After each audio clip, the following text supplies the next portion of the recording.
back in Eddie Howe's hot seat at the Newcastle United Media Centre, where we've been speaking to the Newcastle head coach this morning ahead of tomorrow night's crucial Carabao Cup semi-final second leg against Arsenal at St James's Park. Also comes the day after the closure of the winter transfer window, so plenty to talk about in regards to transfers. What a transfer window it was, Jordan. And look ahead to it's the biggest game of the season, isn't it, tomorrow night? Yeah, 100%. Little bit of nerves creeping in with a lot of just Newcastle the last two games at St James's Park. It makes sense, doesn't it? Like, you've come up against Bournemouth, Fulham. You probably expect 4 to 6 points from those games. You've taken none. And then Arsenal, who put 5 past Man City on Sunday. Yeah, it's a bit of nerves. It's only natural. Yeah, I think if you had played the game a week after the first leg was played, I don't think you'd be having these nerves. No.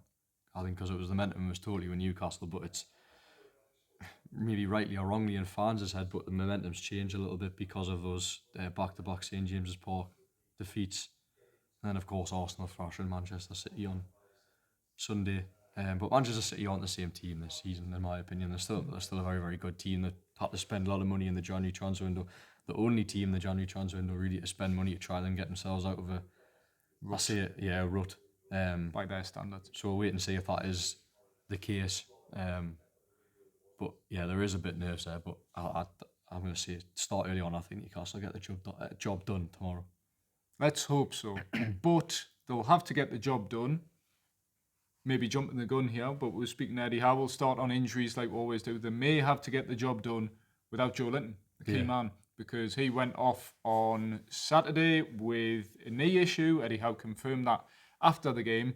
Then I was going to say foolishly, but a silly Instagram post from Joe Linton exposes the fact he's wearing a knee brace on Sunday. Yeah. Nice wholesome picture of him with his family celebrating his son's 8th birthday, I think it was. Yeah. Yet Newcastle fans don't care about that, believe it or not.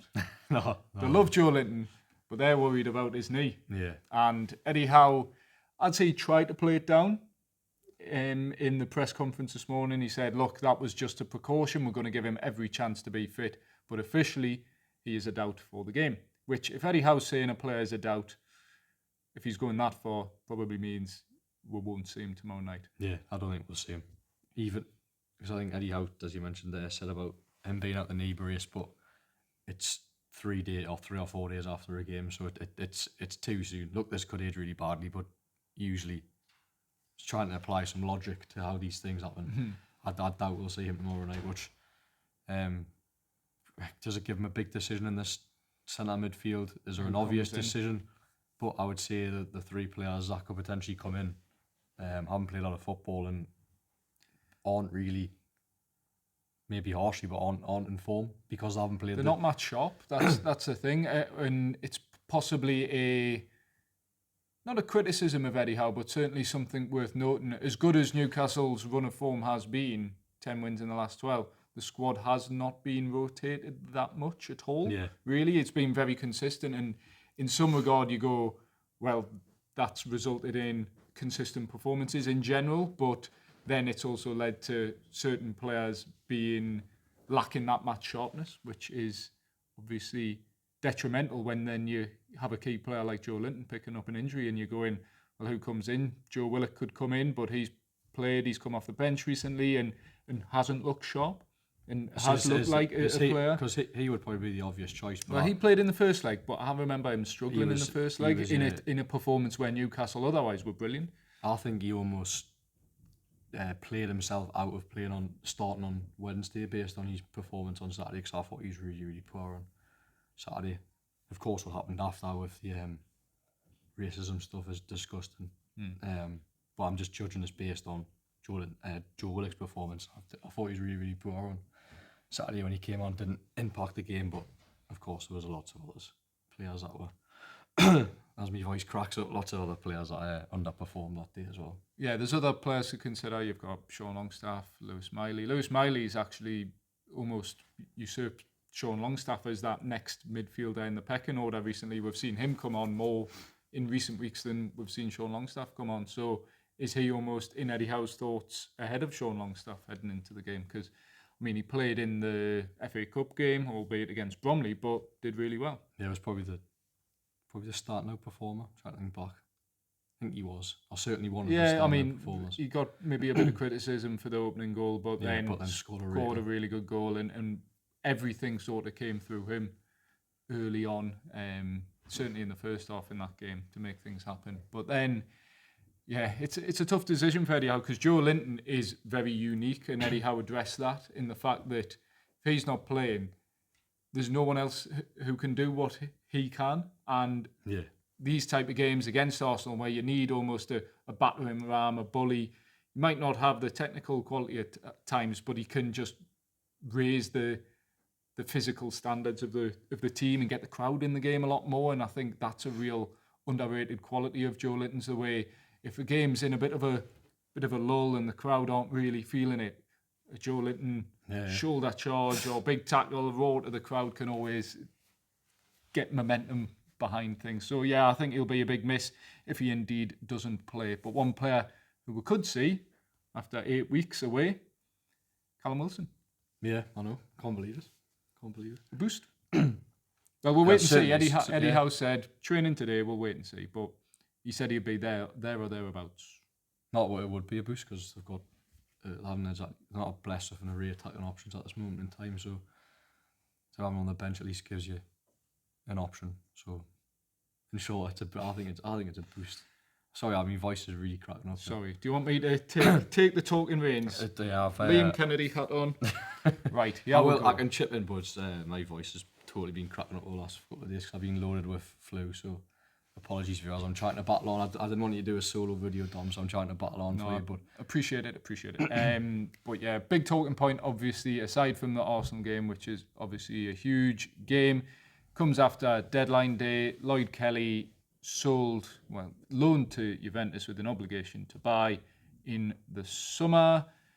Again, he joined Newcastle on a free transfer, made 4 league starts. I think he played around a dozen games in total, coming off the bench, things like that. He actually came off the bench on Saturday against Fulham, and then a couple of hours later, the Juventus story sort of breaks and he's on his way. And that's a deal that sort of came, I wouldn't say it came out of nowhere, because Juventus made an offer earlier in the window that Newcastle turned down, but it definitely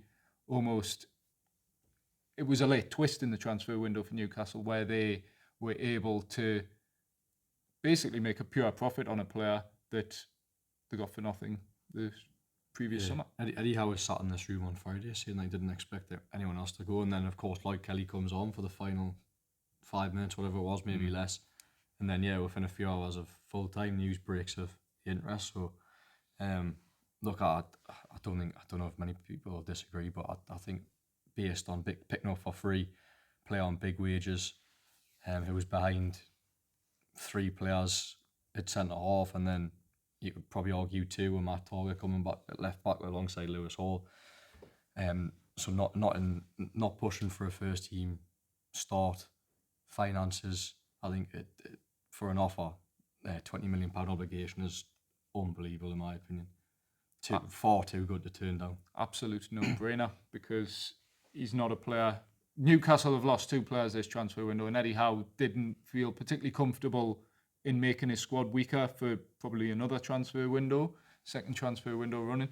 But ultimately, in the situation Newcastle are in with PSR, if you're offered 30 million without actually making your squad significantly weaker. Miguel Almiron, look, Eddie Howe will say, important role to play. He only started 1 Premier League game. Lloyd Kelly only started 4, and neither player have pulled up any trees this season. So, yes, if injuries creep in, it's a roll of the dice in that regard. It is in the forward line. I think they've got too many defenders to be in a hole defensively. Yeah, we said when the Lloyd Kelly situation earlier in the window with Fenerbahce and Juventus first came about, it sort of, that made more sense than Almiron because of the cover Newcastle had, and that was something I put Eddie Howe. You've got Dan Burn in good form, Lewis Hall in good form, Sven Botman back from injury, Matt Target back from injury. There's 4 players there who all play in the similar sort of positions to Lloyd Kelly, who you could make a debate are ahead of him in the pecking order in terms of who comes into the team. So, yeah, it's no huge loss, but a big gain in terms of financially. But a question asked to Eddie Howe, was it a big enough of a gain to change Newcastle's transfer plans in terms of incomings in the final day of the window? And Eddie Howe said, no, it wasn't. Didn't change anything, which was interesting. No, I thought he was very coy on the subject, because the reason why we're based now our opinions around the fact that Newcastle, we're justifying that Newcastle haven't strengthened this month on the basis that they will go and spend heavily in the summer. And he was asked about that, and he sort of played it down and said those conversations hadn't taken place yet, which, look, I get why he's saying that, because if Eddie Howe's coming out saying, yeah, we've got loads of money to spend this summer, then clubs will be like, well, actually, we're going to put extra £10 million that price tag, so I get that. He's playing the game. But yeah, that's sort of our... Because there's two sides argument, and of course a lot of frustration the fact that they didn't strengthen, and I get that, because I feel like the squad needs a refresh. It needs someone to come in and it does just give an energy, but it's that short term pain, long term gain. I think it's a roll of the dice, because you go, if you don't sign anyone this month and the sort of staleness that we spoke about previously does really start to creep in, then do you miss out on your goals this season? And then that short-term pain becomes long-term pain, because then you've got players, some of your big players in the summer, maybe go, look, I'm not exactly convinced by this project, or you've got players who you'd maybe ideally look to sign if you were a Champions League club, who you can't sign because you're playing Conference League football, and that's not, as much as you go, it's Europe with an asterisk, really. Yeah, you need Champions League, because 100%. it's not a pull, really. I think in terms of your Isaacs and your Brunos, as much as they might look in the summer and go, there's no Champions League football, I want to go. The difference is, by doing these sales, you can demand what you want for these players. So if Newcastle didn't, it's not the vulture circling. Didn't sell that, yeah, exactly. Which I think the term, which is being banned about now, which I will start using, about the vultures circling. So yeah, I think the difference is if you hadn't made these sales this month, in the summer you've got, like, see, Arsenal's want to sign Isaac, you go, okay, 150 million. If you didn't make those sales, you might have to, actually we've got a PSR hole, might have to sell for less than what we want to do. So as much as these players might want to leave, Newcastle are in a strong position to say, okay, you can leave, but someone's going to have to pay the money for you. Whereas if Newcastle flip around, obviously it's the total opposite way, where like Arsenal's are in control, because I know Newcastle are in a PSR hole, if you like. Yeah, exactly. And we've said many times, last June in particular, being forced to basically sell two young promising players, particularly Elliot Anderson, has just scarred Newcastle so much, frightened them to death, and they're not willing to budge in some way. And we've seen that since, where the transfer business in the summer, again, was very safe, although it raises more questions now about the Mark Gay situation and the money Newcastle were willing to spend on him. How bad a position would that have left Newcastle in? Because, okay, Eddie Howe said at the time the money was there to spend, but would have led to player sales. And Newcastle have still sold players this month or this past transfer window, yet didn't sign Mark Gay. So it makes you wonder just how bad or how awkward a position Newcastle would have been in, or were willing to be in, and just to bring Mark Gay. Yeah. Like, what would have had to happen this transfer window in June if they're spending a potential club record fee or thereabouts on a defender? You would have had to lose a big player by the sounds of it. Yeah, I think that sounds... And that was a move Newcastle were more than willing to make. It was just have Crystal Palace saved the future of a big name Newcastle United player. Possibly. We'll see. Yeah, it's hard to know. It's hard to know these things because we don't have access to the finances. And if I did have access to the finances, I probably wouldn't understand it anyway. But it's one of them. I think it's a risk. It's a gamble not signing a player, losing players from your squad, not signing. I think in a playing sense, it's a risk, but financially, it's what it works out in the long term. If we're sitting here in the summer, Newcastle on spending, and they're saying about PSR, and you've got to ask questions why, because it's 3 transfer windows in a row where they haven't signed a starter. The squad's got progressively weaker.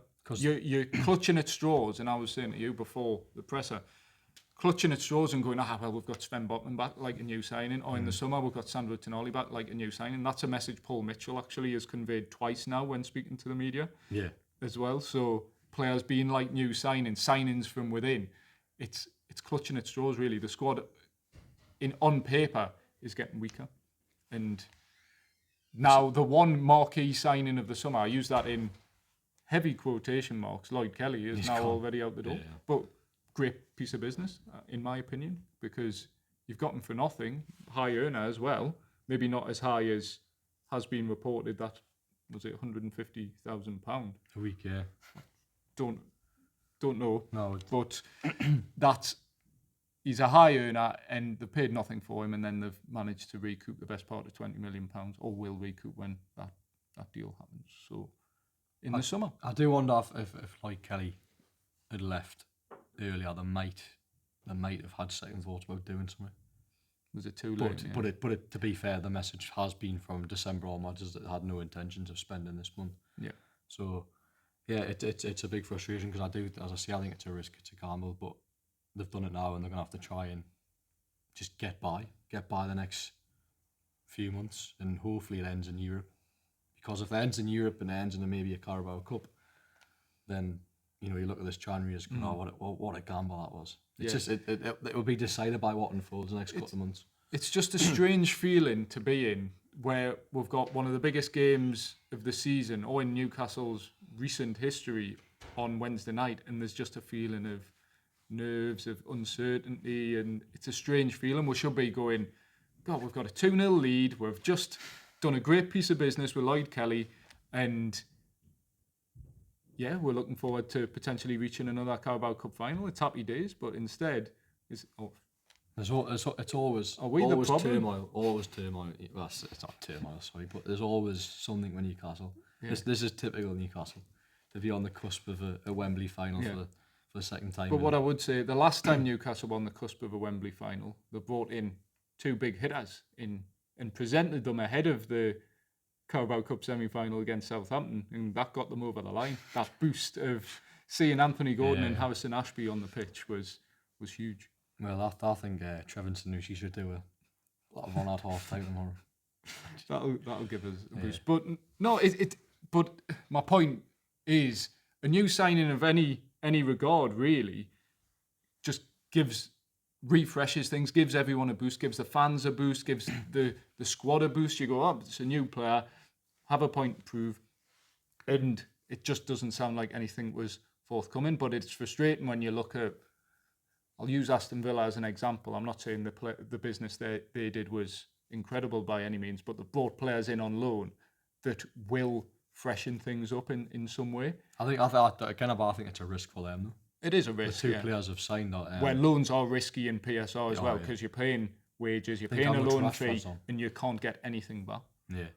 Unless there's some form of obligation to buy. So it is a risk from Aston Villa's perspective, but it does freshen things up. It does give a boost heading into the second half of the season. It captures the imagination of supporters, and I just think if you had any sort of scope to bring in maybe a young winger or something like that, I'm speaking purely hypothetically here, that could have been done, and it would have really helped freshen things up heading into the second half of the season. No, can't disagree. But it's a financial decision that they've taken, isn't it? And as I say, if it works out in the summer and they go out and spend money in the summer, I think you can sort of look back at this window and go, okay, we didn't like what you did, but we understand why.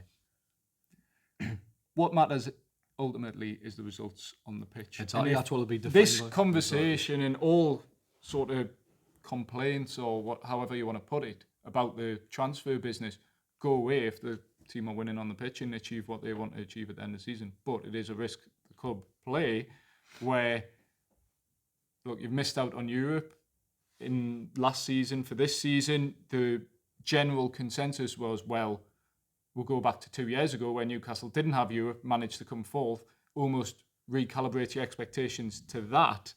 And if you then finishing outside of the Champions League places or not winning a cup, although both have a realistic possibility of happening, then you go, well, it's been a bit of a failure and a gamble that has backfired. Yeah, you do. Yeah, it does. See, that's what it'll be defined by. So fingers crossed it does. Fingers crossed we do look back at this month. And hopefully, when we're at St James's Park tomorrow night, it's happy days, and we're telling our Mars we're going to Wembley, and we won't be home for tea. But I think they'll get the job done. I don't think it'll be pretty. I think it will be nervy, but I think they'll do it. How do you line up tomorrow night? Does the team still pick itself, or is fatigue and things like that, lack of match sharpness, obviously injury concerns with Joe Linton, does that impact things at all for you? I think I'll probably keep it the same. Obviously, with Joe Linton being out, well, he might not be out, but I think he'll miss out. I don't know who you're bringing. Honestly, I think Willock played himself out with start 11, but I think he'd be the man that probably gets the call. But if it was me, I don't know. I don't know. It's a hard one. The centre mid, it's a difficult one because none of them names are like sticking out. You go 5 at the back. 5 at the back. Sven Botman back. Could have done with Lloyd Kelly on the left. There's a third centre half on the left hand side. Take a brave man to ask that question when Newcastle get beat 3-0. Could you have done with Lloyd Kelly tonight? Yeah, I think Willock will get the nod. Miley, I think, probably be my pick, but I say that with little confidence, really. I'm glad I'm not the manager. Right back to the situation as well. Do you bring in Kieran Trippier? But because it's such a big game and you're going against Arsenal's. From memory, Tino Livramento had a very good game. He's played well. He's played well. He played well in the home tie as well. So I think he's probably got cash in the bank in that sense. But I do think Trippier for Livramento was a call Eddie Howe might look to make in the coming weeks. You've got that Birmingham City game on Saturday where you probably see the likes of Trippier start. Yeah, a bit of rotation. Botman and stuff as well. So I do think you'll probably. Sven Botman played brilliantly in the first leg as well. Yeah, he did. He likes. I don't know. He never admitted, but I do think he likes that right foot, left foot balance. Yeah. Just feels more natural. Because Botman's never played since he got brought off at half time against Bournemouth. Yeah, and that's when. But Fabian Schär's come in and hasn't covered himself. No, he hasn't. I love Fabian Schär. I think he's a great player, been a great player for Newcastle over the years. But since he's come back into the team, since his suspension and his illness, hasn't been the same player. No, so it's another decision for Eddie Howe to make. And I agree with you. I'd probably naturally just go Joe Willock because it's not like for like. You can't replace Joe Linton as a player, but left-sided midfielder, centre midfielder for another one, and just hope we'll get some sort of reaction from him against his former club. But like I say, when he has been on the pitch recently or this season in general, I think the sort of injuries and times out of the team and how little minutes he's played have probably taken its toll, and he just looks a player that is not sharp mentally, physically.